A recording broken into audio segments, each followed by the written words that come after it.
So काय म्हणते public, कसं काय, बरं आहे ना? तर आज आहे गणेश बनकर यांचा वाढदिवस. सो आता आपण चाललेलो आहे कान्हा मार्केटला. तिथे बैलगाडा शर्यतीचं खूप मोठं आयोजित केलेलं आहे. खूप लांबून लांबून बाहेरून लोक येणार आहे. तुम्ही बघू शकता खूप गर्दी होती आणि सिक्युरिटी पण खूप कडक आहे. सो आपण मध्ये एंट्री केली आणि तुम्ही बघू शकता म्हणजे पार्किंगला पण जागा नव्हती. सो आपण आता चाललेलो आहे मैदानवरती.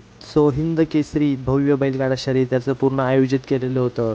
सिक्युरिटी पण एकदम ओके होती आणि पुणा नाशिक इथून लांबून लांबून बैल आलेले होते आणि हे जे आयोजित केलेलं आहे आपण नाशिक डिस्ट्रिक्ट पिंपळगाव बसवंत येथेच केलेलं आहे.